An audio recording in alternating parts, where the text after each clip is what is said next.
Welcome to the You Never Have to Use Again workshop of WCNA 31. My name is Kathy. I'm an addict from Seattle. Kathy. Can we please open this meeting with a moment of silence, followed by the Serenity Prayer?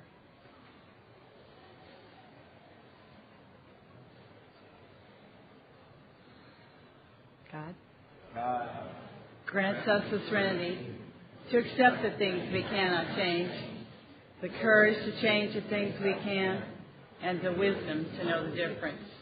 Thank you. Rick from Southern California has been asked to read what is the Narcotics Anonymous program.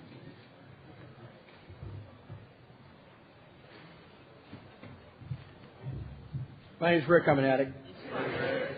NA is a non-profit fellowship or society of men and women to whom drugs have become a major problem. We are recovering addicts who meet regularly to help each other stay clean. This is a program of complete abstinence from all drugs. There's only one requirement for membership, the desire to stop using. We suggest that you keep an open mind and give yourself a break. Our program is a set of principles written so simply that we can follow them in our daily lives. The most important thing about them is that they work. There are no strings attached to NA. We're not affiliated with any organizations. We have no initiation fees or dues, no pledges to sign, no promises to make to anyone. We're not connected with any political, religious, or law enforcement groups and are under no surveillance at any time. Anyone may join us regardless of age, race, sexual identity, creed, religion, or lack of religion. We're not interested in how much you use, who your connections were, what you've done in the past, how much or how little you have, but only what you want to do about your problem and how we can help. The newcomer is the most important person in any meeting because we can only keep what we have by giving it away. We have learned from our group experience that those who keep coming to our meetings regularly stay clean.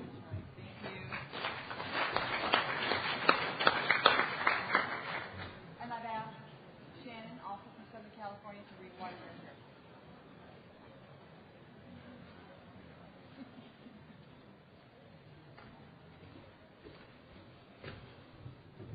Hi, I'm an addict. My name's Shannon. Hello. Why are we here? Before coming to the fellowship of NA, we could not manage our own lives. We could not live and enjoy life as other people do. We had to have something different, and we thought we had found it in drugs. We placed their use ahead of the welfare of our families, our wives, husbands, and our children. We had to have drugs at all costs. We did many people great harm, but most of all, we harmed ourselves. Through our inability to accept personal responsibilities, we were actually creating our own problems. We seemed to be incapable of facing life on its own terms. Most of us realized that in our addiction, we were slowly committing suicide, but addiction is such a cunning enemy of life that we had lost the power to do anything about it. Many of us ended up in jail or sought help through medicine, religion, and psychiatry. None of these methods was sufficient for us. Our disease always resurfaced or continued to progress until in desperation we sought help from each other in Narcotics Anonymous. After coming to NA, we realized we were sick people. We suffered from a disease from which there is no known cure. It can, however, be arrested at some point, and recovery is then possible.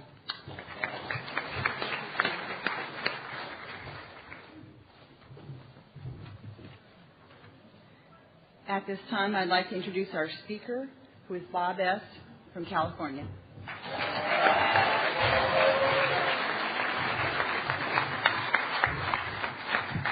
My name is Bob, and I'm an addict. Hey, Bob. And the topic of this workshop, you never have to use again. I'm not going to tell you a whole bunch of stuff.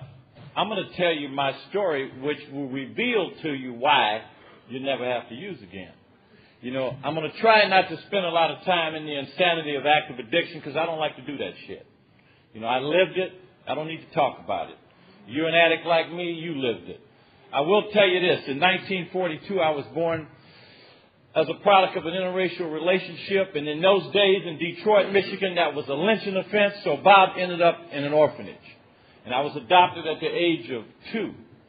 And from that point in time, I lived with a loving family, first in Dayton and then in Cleveland, Ohio, where I was raised. They did the best they could for me. They were good Christian folk. They tried to raise me in the right way. And I'm one of those people, it's not written in our language anywhere, but I believe a lot of us and me included, are born with this disease. You know, we have it from the womb.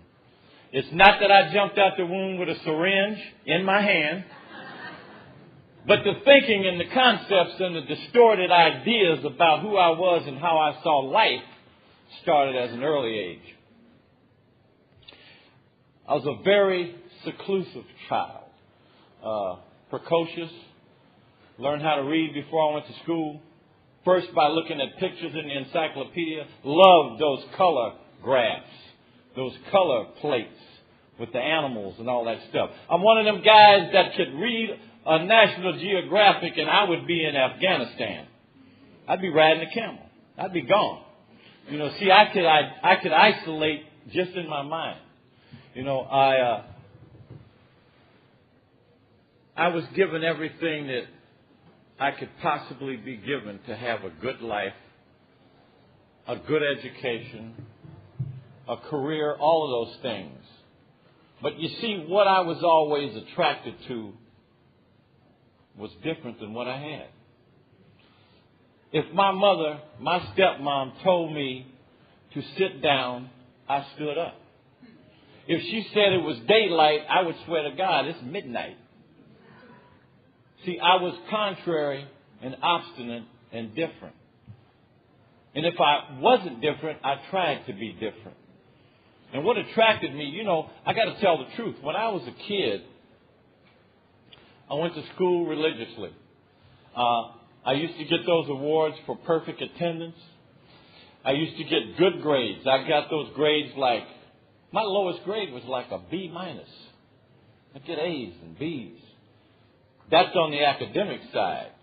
But if you look on the other side of the report card, and I saw some of these when I went back to making amends, deportment, does well with others, gets along well with his peers, does well under supervision, all U, unsatisfactory. You know those little notes your teacher would write to your parents at the bottom of the report card? There'd be like 3 or 4 for each little grading period, different color inks. They all said the same thing. Mrs. Stewart, your son does not pay attention. Mrs. Stewart, your son is constantly disrupting the class. And then it had that classic quote. Mrs. Stewart, your son is not living up to his potential. I was always an underachiever. I took that game to the street. You know, I'm also one of those kids that one side of me, there's a dichotomy of Bob. One side, I wanted to be the good son, the good student, and do the right thing. But see, when I'd leave the house, the shirt would come out of my pants, my hat would get kicked ace deuce, and I'd be talking out the side of my neck. You see, because I had a mother that said, you don't use that kind of language in the house. You speak proper. I don't know if anybody here understands what a bougie household is, but I come out of one of them.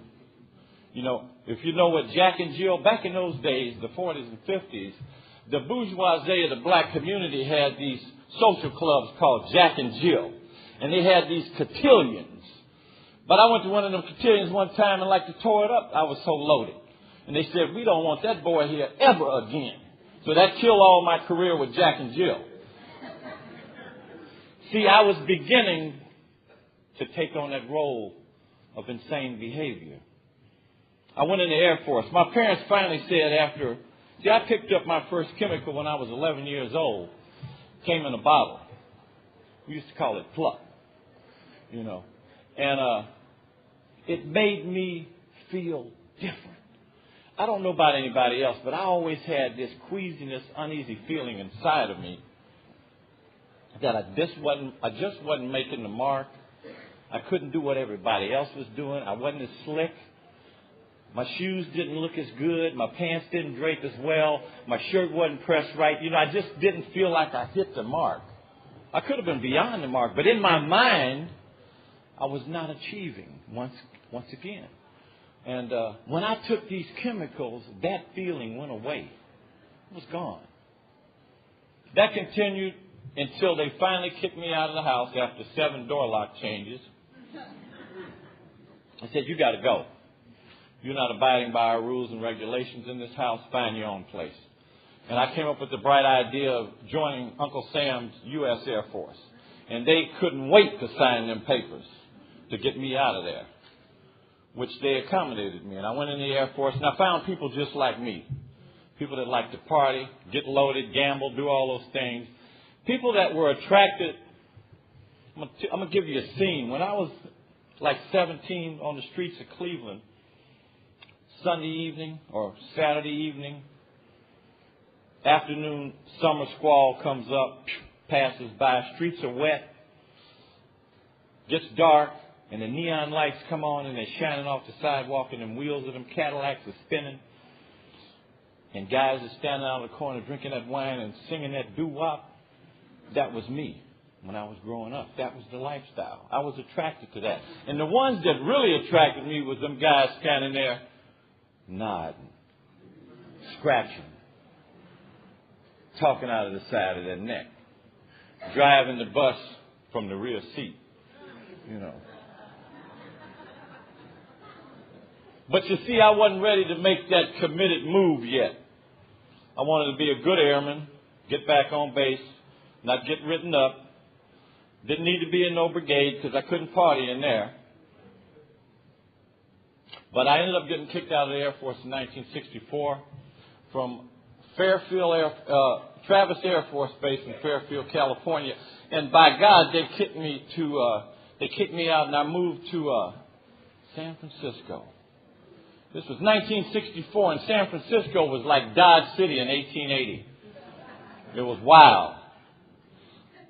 The police didn't jack you up. They didn't stop you. You know, dope fiends were standing on corners nodding and slobbing on themselves, and the police would just drive on by. You know, hippies hadn't got there yet. You know, if you were an addict in the Bay Area in those days, if you were in Richmond, Palo Alto, Oakland, Berkeley, didn't care where you were from, you had to come to Fillmore to cop. And that's where I ended up, down on Fillmore in McAllister. And I found my people. And I found my drug of choice. And it included using that harpoon over and over and over again. I got a lot of breaks. You know, we get around here and we tell people, well, I never got any breaks. That's crap. We get a lot of breaks. The system gives us breaks. See, we have to create a jacket before they really start sizing us up and giving us what we deserve. Until that time, we get a lot of breaks. I got a lot of breaks. We think we're brilliant people. Addicts are supposed to be brilliant people. You know, the first brilliant move I made as a dope fiend was I got a beef. I got a little lightweight burglary. Show you how slick I was. All my little con games and stuff. You know, I learned how to play con. But once you get a habit, you can't tie that knot no more. Because the knot tells you, you got to wait here to get this knot tied so you can make this money. But the disease says, you got to feed me right now. Let this bit go and go get me some dope. So I had to stop all of that clean playing. It had to become rough hustling. You know, and I did all those things you do out on the street. And I ended up, like I say, with this brilliant move where they were probably going to give me 90 days in the county jail in San Francisco, which is called San Bruno. So I go in front of this judge, and the DA, the little DA had talked to the public defender and said, oh, yeah, we'll probably give him 90 days. But see, I didn't want to go to the county jail. I wanted to go where my friends were. And I demanded that they give me an N number, which was a state number to the state drug program, which was 6 months to 7 years. And the judge said, we can accommodate you. They sent a doctor. He checked me. Oh, yeah, he's an addict. Tracks like the B&O. Sent him down to CRC. That was the beginning of my spinning out of those places 4 times. I had 2 numbers. I had an N number to start with, and I ended up with a B number. And I had an A behind that B, because every time you got violated with a new beef, they put the letter behind your number. So B40397A was my last number. In 1978, I got out of prison for the very last time, and I started what I believe was a suicide run. I didn't care anymore. You know that kid that was 22 years old that was jumping through them skylights, that was carrying off them big TVs and shit? He couldn't hit a lick at a snake anymore. Because what goes when you stay out there long enough is not your mind, it's your heart. So you're going to lose your heart. The disease will take that away from you. Because it demands not all of what you got, but more than all of what you got. I had a guy carrying me. Now, when I say carrying you, you know when your hustle's gone and you're hanging around them shooting galleries waiting for some cottons or hoping somebody will fix you because you're not capable of fixing yourself, and you got that degraded, pitiful, demoralized look that you know you don't have it anymore, and not only that, you know that they know you don't have it anymore. And then everything they do for you, they do it with disdain. See, I had gotten to that point. Thank God something began to happen for me. I'd get up in the morning. By this time, I wasn't this slick heroin addict anymore. I don't know about the East Coast or the middle of the country or Hawaii or anywhere else, but in L.A., in the late 70s, they'd gotten these things called pellets, Ritalin. Dope fiends were shooting Ritalin and codeine. We call them ghetto speedballs. But there was $2 a piece, you know. You didn't need to hustle to get $2. That was for pitiful addicts like me. Well, what happened every morning I'd get up. I remember this morning I got up. I was in a motel down on Jefferson and Paloma. One of them motels where you got to put a quarter in the TV every 15 minutes to watch TV. That's chained to the radiator. That if you don't pay the rent, they padlock the room and lock up your shit. I was in one of them places, and I began to cough up a little blood, just a little bit at a time. Every morning I'd get that Ritalin rattle, and I'd start coughing. I'd spit into the toilet, and it'd be just a little pink. And within a week, it got a little darker, and then within 2 weeks, it got a little darker, until it was crimson. And I had what I call, to this day, a spiritual awakening. It was not a spiritual awakening. It was a moment of clarity. And that moment of clarity was that this voice inside of me, the one that had talked to me all my life and told me not to do the things that I was doing, that I did them anyway and got beefs. You know that voice that told you to do the right thing.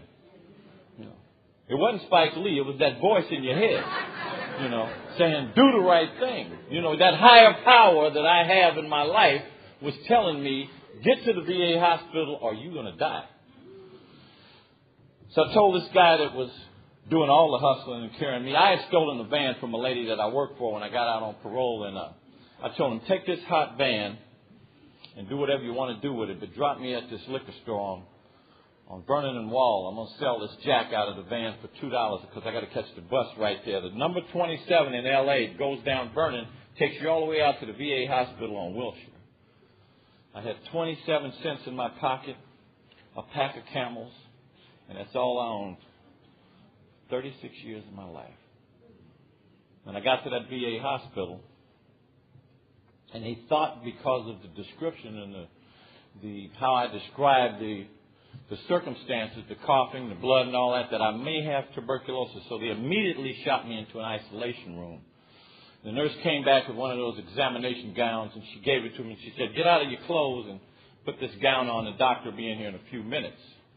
And as I began to disrobe and take these clothes off that I'd been living in for weeks, I took off this underwear. And it was so filthy that I was embarrassed that another human being might see this. And I took it and I put them in a trash can and put the trash on top of them. And I put on that gown. That was the first time I had felt any feelings in a long time. And they were feelings of shame and disgust of who I had become. But I had no way to change it. So they came in and they diagnosed me with some sort of I actually had a blowout in my upper left lobe, which is the inner walls of my lung. The cellular walls had kind of deteriorated, and it It was bleeding internally, and I was spitting this blood up. And I had contracted some kind of fungus up in there. You know, dope fiends can get weird exotic diseases in the middle of Compton, you know.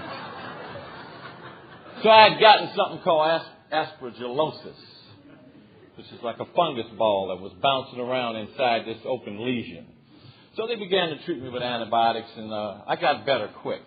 But I had a young doctor that recommended I go into a 30-day detox at the other side of the street at the Brentwood VA. And I went in there, and I'd like to tell you that I got clean, and I stayed clean, but I didn't. 10 days on the ward, they let me sign off. I went down. In L.A., there's a part of L.A. on the west side called Adams and Hauser. I went down on Adams and Hauser to get some more of them pellets. Get me some new rigs. You know, you can't go nowhere without a rig. You know. But I interviewed at a long-term drug program called RTC, and I went down to that program, and the day after Labor Day, 1978, September the 5th, I went into that program, and I haven't found it necessary to use since then.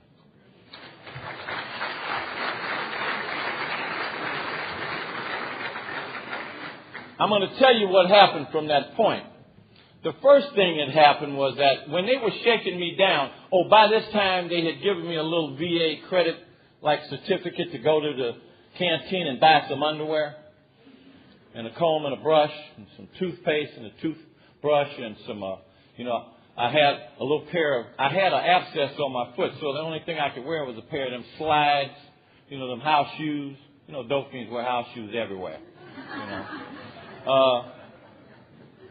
They had a little grab box, a little Goodwill box. I got me some pants and a shirt that fit because I got to tell you, when I went into the hospital, I weighed 147 pounds and I'm 6'1". I looked like somebody that had just walked out of Auschwitz. I was pathetic.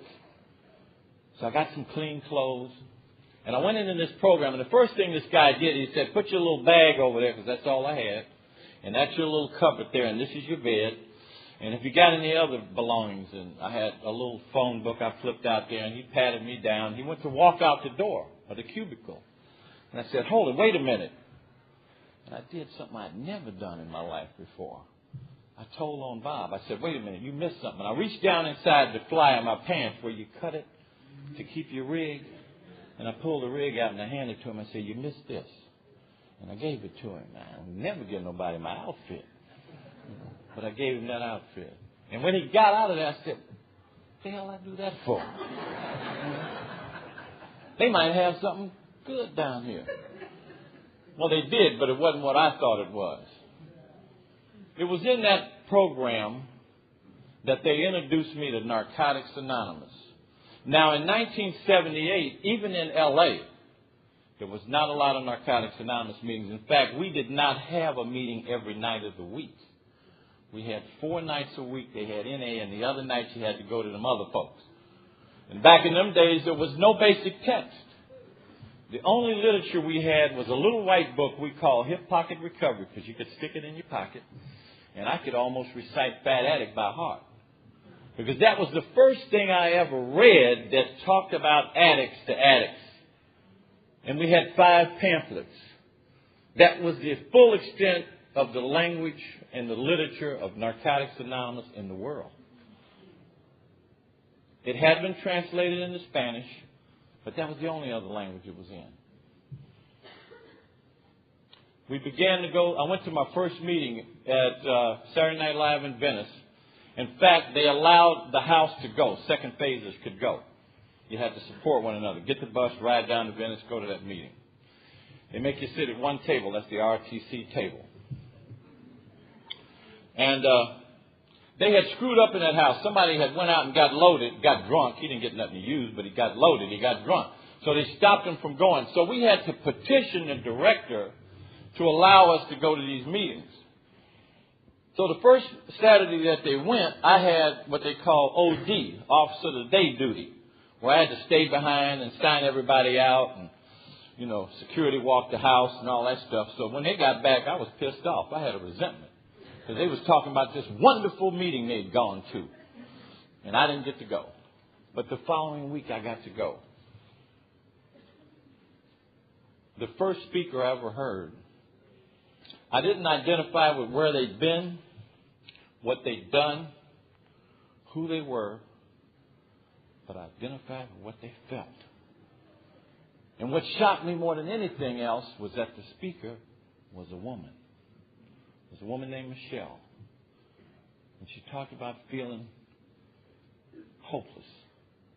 The same kind of feeling I got here with. I got attracted to this program from the very beginning. Narcotics Anonymous was an attractive place because I began to see people, not that I had used with, I have not run into anyone that I cooked with. Nobody. But there was a lot of guys that we knew one another, used to identify across the yard, you know. We knew one another from that. People that I walked on the yard with, people that I copped on the yard with but didn't use with. We knew one another. And I see these guys come up and share at this podium at this meeting, and some of them had multiple years of recovery. Very few blacks in the fellowship in Los Angeles back then, maybe 15. Bob has always been there. Bob was there. And then there were a few other people that was there when I got there. Some are still there and some are not there anymore. So you couldn't have that excuse, well, I didn't see nobody that I identify with. You had a couple people you could identify with. I had a sponsor. They didn't allow us to get a sponsor until we came out of that house. So when I came out of that house at 11 months, I got this guy named Frank to sponsor me. Frank D. He was from Atlantic City, New Jersey. Stomp down dope fiend. Street hype. He's one of them guys from the era, around my era, that was steeped in the lore of bebop. He talked my language. And he taught me how to work them steps.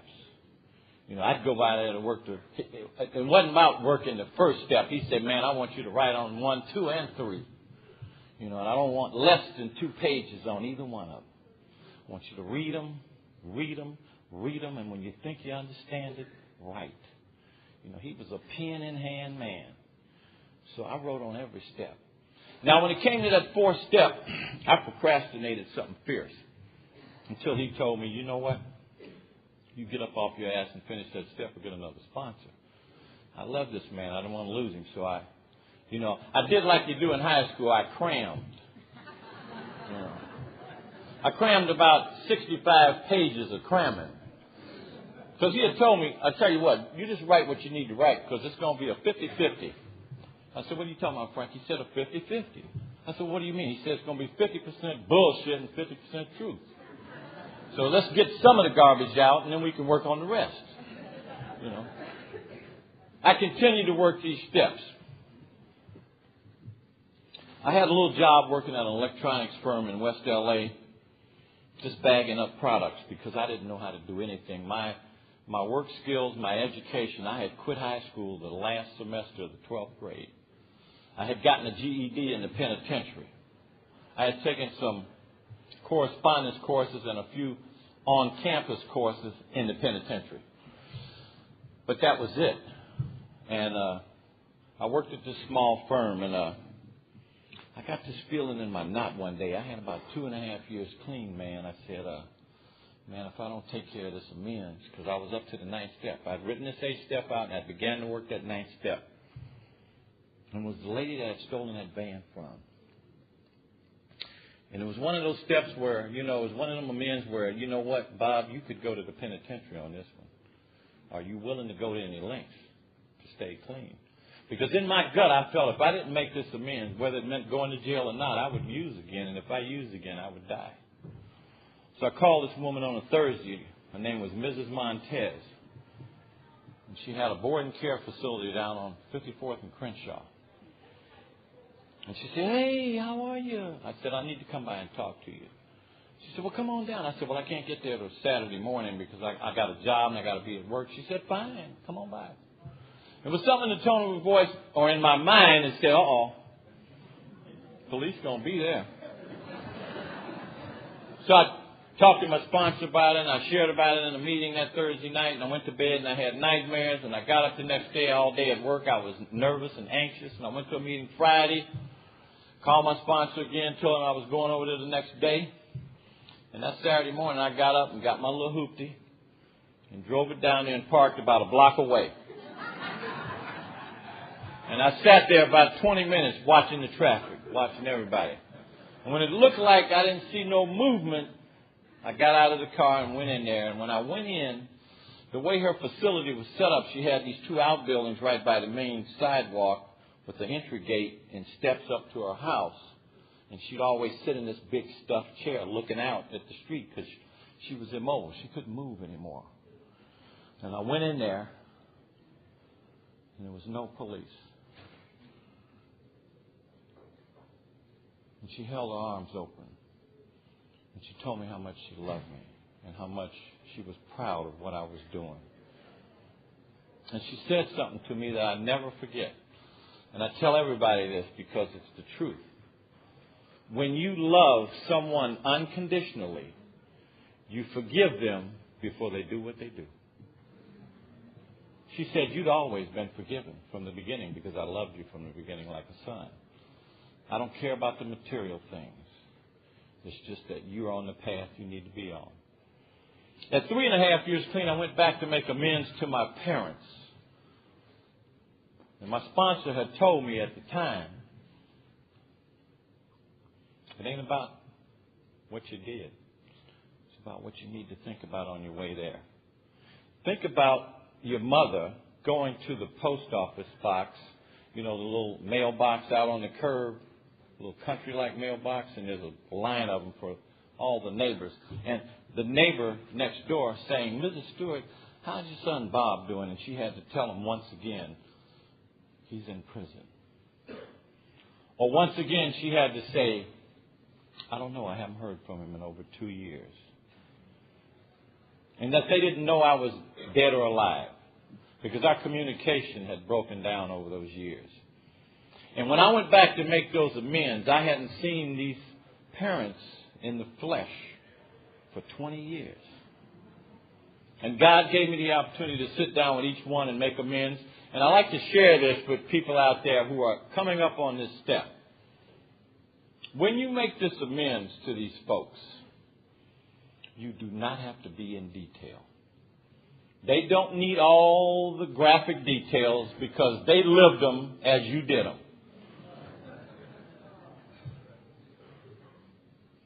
Be kind. Be honest. They don't need to hear all that crap. The one thing that happened when I left, I had a moment at the door to say goodbye because I have an adopted brother, and he was putting my bags in the car to take me to the airport. And as my parents were standing at the doorway, there was a flickering of a sign in their eyes. You know how you can look in someone's eyes and you see this emotion just flicker just in a millisecond. But what that sign and what that emotion was that I knew that they knew that I was safe. They knew that I was happy. They knew that I'd found a path of redemption. I didn't find it where they had it, but I found it in Narcotics Anonymous.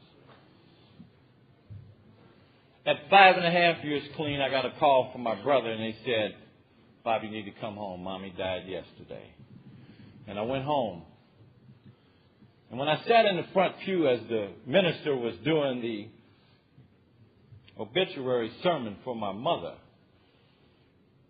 he said, I'm entitling this sermon for Mrs. Stewart, The Best Is Yet to Come.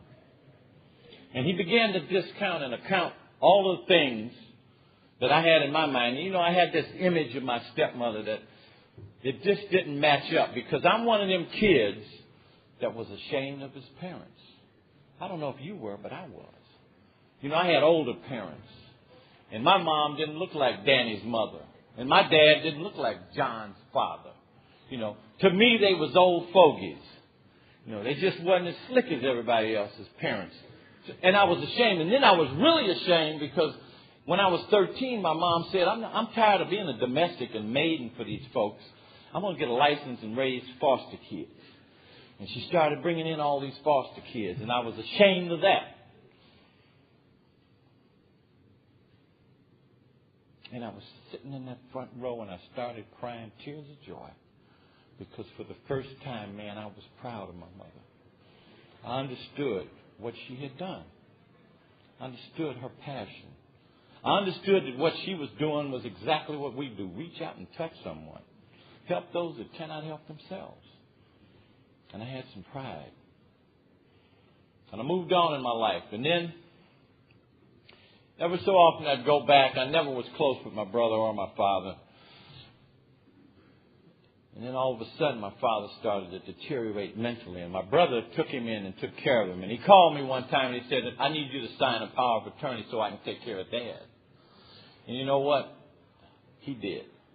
He took care of my father. I went back one time to visit. And my father knew me the first day, but he didn't know me any time after that. Second and third day, he said, you Mrs. So-and-so's son, ain't you? He didn't know who I was. And he continued to deteriorate. And then in 1999, he passed away. And my brother called me. He told me, hey, you know what? Dad passed away, and it was 2 weeks ago, and I want to tell you what I did. He said, I didn't want to tell you, but 9 months ago I had to put him in a home because I just couldn't change his diapers anymore. I just couldn't do it anymore. I couldn't handle it. And I needed someone to take care of him. And the last 3 months he was alive, he was living in a fetal position. So I didn't want him in an open casket. I wanted him to die with some dignity. So he was cremated. I cremated him, and I interned him next to Mommy. And I said, that's all I could do. And he said, you know, I hope you're not mad at me. I said, how could I be mad at you, man? You've done things for him and her that I couldn't do. Because you're the son I was incapable of being. Because this disease kept me out there as long as it could. I like to talk about what we do in Narcotics Anonymous, too. We get here, we get clean, we get jobs, and then we look for the elusive her or him. You know, first of all, the first thing we do is we become Romeo and Romiette. That means we just become sluts around here. And then we get tired of making them amends. Because if you stay here and you want to stay clean, you got to do something about that problem. Misusing other people's emotions and feelings. And then you find her. Didn't matter, I had 6.5 years clean, she had 72 days. She lived in San Jose, I lived in L.A. That did not constitute a 13th step. In my mind. But anyway, a little longer down the road, we hook up. Told her, when you get a year clean, we'll get married. She got a year clean, the next day we were married. One of them Reno marriages. Everything went well for a while. I like to talk about what happens in Narcotics Anonymous when you get successful. You see, everything went well. Good jobs, home, dogs, cats, fish, birds. Some people get boats, motorcycles, trucks, all that shit. But what happens is that we begin to stagnate. We begin to kind of drift away from being a part of the fellowship. You see, there is another fellowship that talks about resentments being the number one killer. But for me, it is not written in the language of Narcotics Anonymous or the literature. But for Bob, I believe the number one killer in NA is complacency.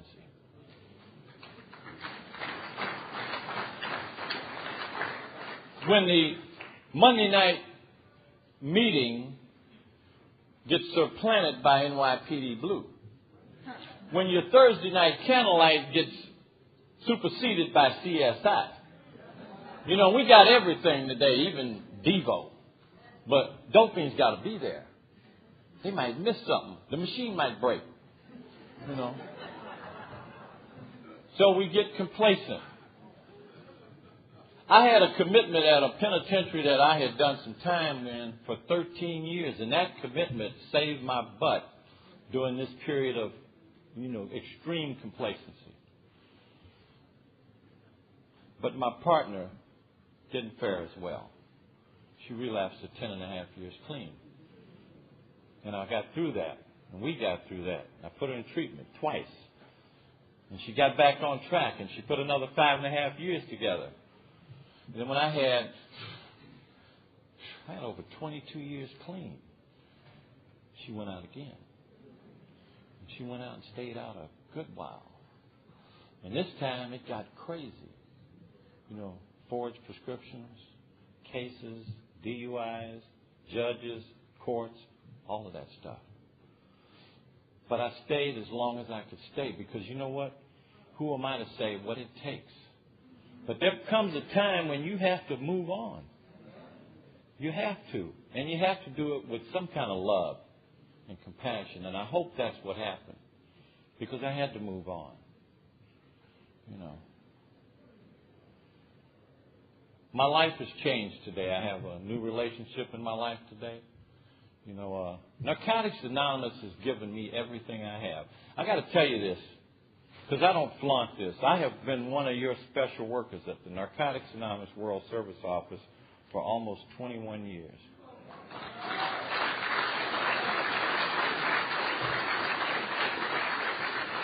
And that has been a privilege. But that is not Bob's recovery. Bob's recovery is I go to meetings, I work some steps, I better. I am of service. I just finished a commitment as a secretary at a meeting. See, if it means me making coffee at the Tuesday night meeting, that's what Bob does. You know, I stay out of regional and area commitments because it's a conflict of interest as far as I'm concerned. Because they'll think I got some inside information and I ain't giving up shit. You know. Then we'll just have a bunch of resentments, you know. So just let me make some coffee or get a speaker or speak or whatever. Let me be a sponsor. Let me try to share this message of recovery. I'm going to tell you something about the chapter in my life that is going on today. There is a lot of contentment in my life today.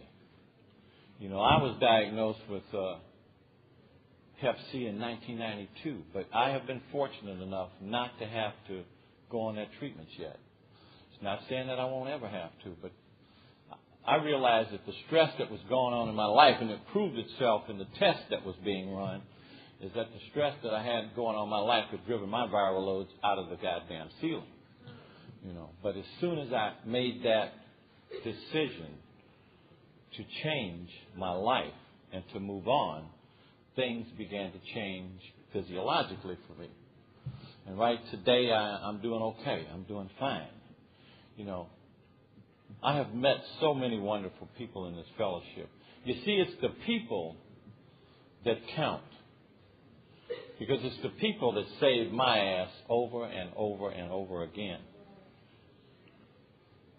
Those people that I thought didn't care about me were the ones that raised me up, picked me up, and carried me when I needed it the most.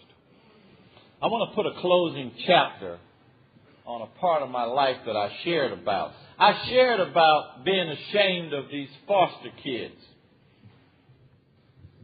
When I had about 3 or 4 years clean, one of these foster kids that my mother had raised came into my life. He was out in L.A. working at a men's clothing store, Z&Z. And he broke up with his little girlfriend, and he didn't have nowhere to stay. And I let him come and stay with me. But I could tell, boy, this boy was headed for deep trouble. You know, he didn't want to pay his bill. He didn't want to pay the phone bill that he owed me. He didn't want to do this. So I just told him, I said, you know what, boy, you got to get up and get out of here because I ain't carrying you. So when I kicked him out, I kicked him straight to Hawaii because he got a job over here. Got a hell of a job. A couple of years later, after I got married and was living in Ontario, I get a call one night. People's after him. They after me, man. They're going to kill me. I owe them some big money. I said, oh, yeah? So come on out here. Meet me at this Denny's over here. I wasn't about to bring him in my house. You know, he wasn't ready yet. You know.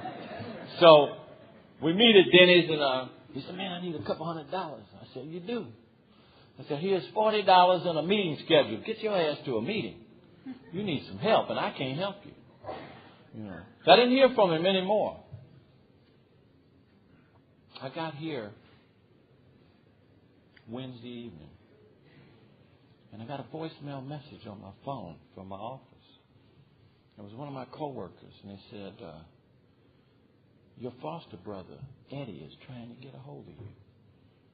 And they gave me a phone number here in Hawaii. And how this happened was some people that were in the fellowship went into his little internet cafe he's got over here to use the internet. And he saw the T-shirts. He said, you people with NA? They told him, yeah. So what are you guys doing here? He said, well, we're having our World Convention at the Convention Center. He said, well, where are you from? They told him, we're from L.A. And he said, I know this is crazy, but do you know a guy named Bob Stewart? And he said, yeah. He works at the World Service Office. Here's his phone number. Call him. So he calls, and I'm not there, but my coworker picks the message up, sends me the message. Well, yesterday morning he came by so we could sit down and have coffee. I haven't seen this kid in 20 years. He went to the penitentiary. He did 7 years. He's been abstinent for the last 11. You know.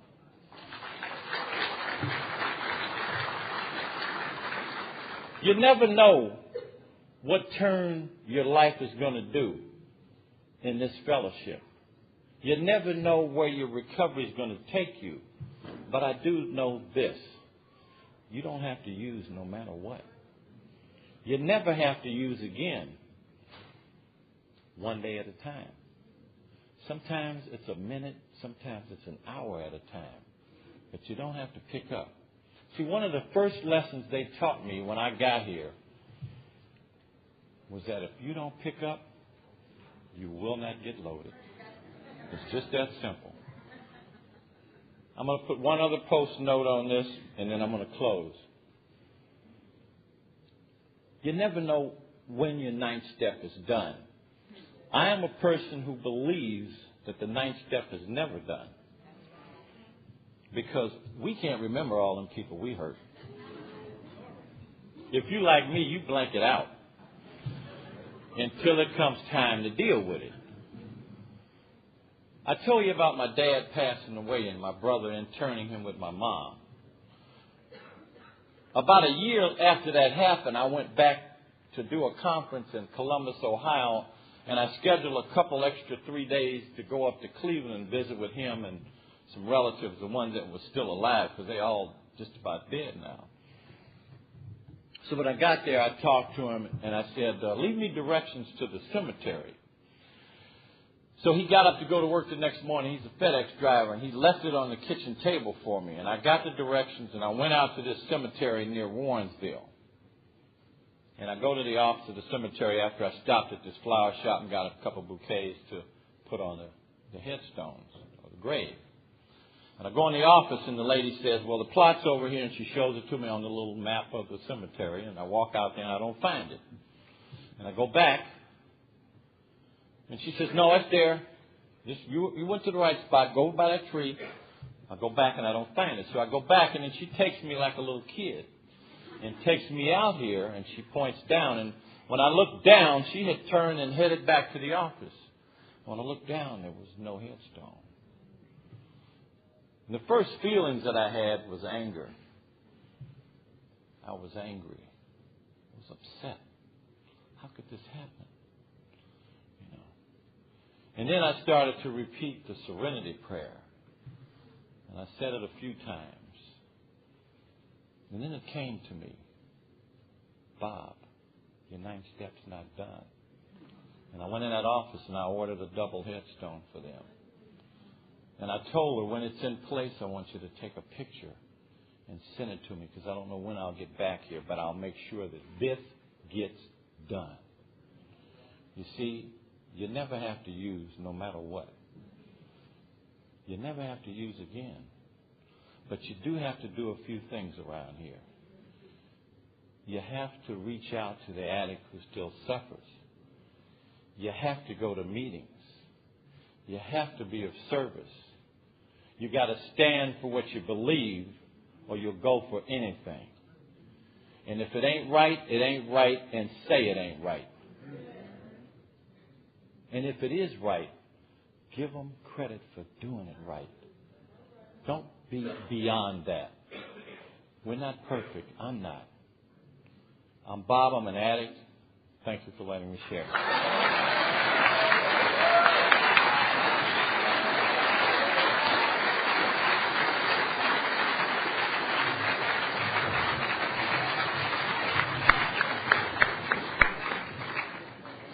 That was a great share. Thanks for 12-stepping me, Bob.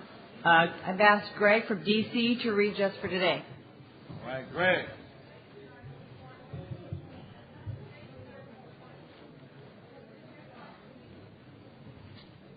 I'm an addict. My name is Greg. Hey, Greg. Just for today, tell yourself. Just for today, my thoughts will be on my recovery, living and enjoying life without the use of drugs. Just for today, I will have faith in someone in NA who believes in me and wants to help me in my recovery. Just for today, I will have a program. I will try to follow it to the best of my ability. Just for today, through NA, I will try to get a better perspective on my life. Just for today, I will be unafraid. My thoughts will be on my new associations, people who are not using and have found a new way of life. So long as I follow that way, I have nothing to fear. All right. Thank you, Greg. Yeah, man. Yeah, brother. Thank you, man. I'll give you.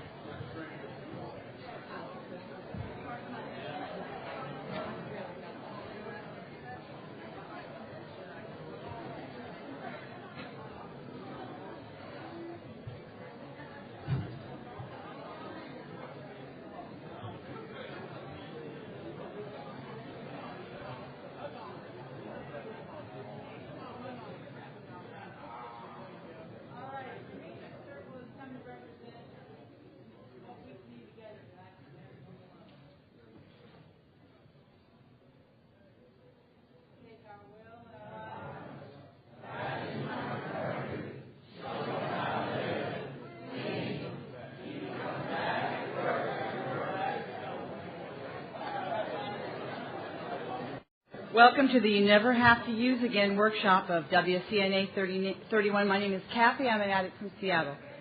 Kathy. Can we please open this meeting with a moment of silence, followed by the serenity prayer?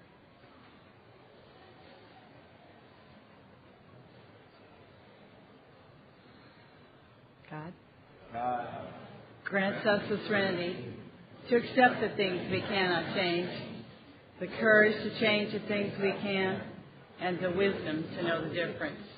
Thank you. Rick from Southern California has been asked to read what is the Narcotics Anonymous program.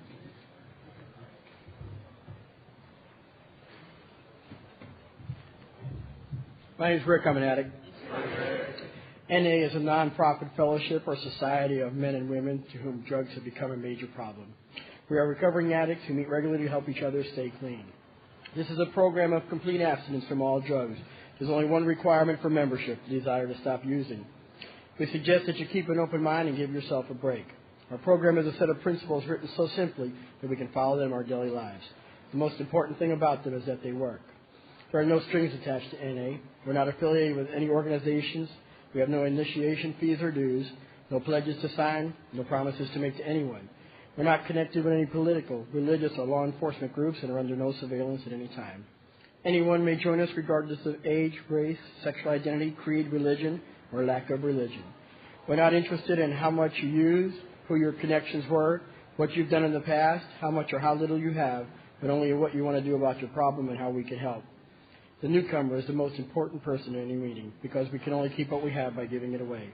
We have learned from our group experience that those who keep coming to our meetings regularly stay clean.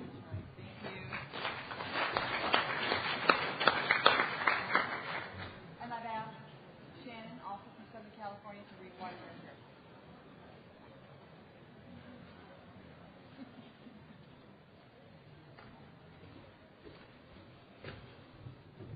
Hi, I'm an addict. My name's Shannon. Hello. Why are we here? Before coming to the fellowship of NA, we could not manage our own lives. We could not live and enjoy life as other people do. We had to have something different, and we thought we had found it in drugs. We placed their use ahead of the welfare of our families, our wives, husbands, and our children. We had to have drugs at all costs. We did many people great harm, but most of all, we harmed ourselves. Through our inability to accept personal responsibilities, we were actually creating our own problems. We seemed to be incapable of facing life on its own terms. Most of us realized that in our addiction, we were slowly committing suicide, but addiction is such a cunning enemy of life that we had lost the power to do anything about it. Many of us ended up in jail or sought help through medicine, religion, and psychiatry. None of these methods was sufficient for us.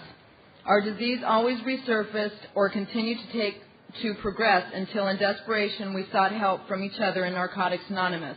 After coming to NA, we realized we were sick people. We suffered from a disease from which there is no known cure. It can, however, be arrested at some point, and recovery is then possible.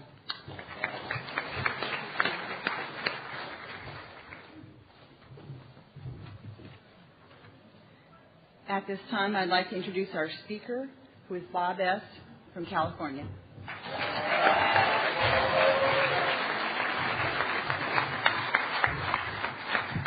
My name is Bob, and I'm an addict. Hey, Bob. And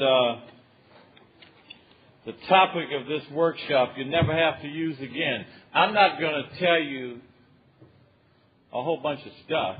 I'm going to tell you my story, which will reveal to you why you never have to use again.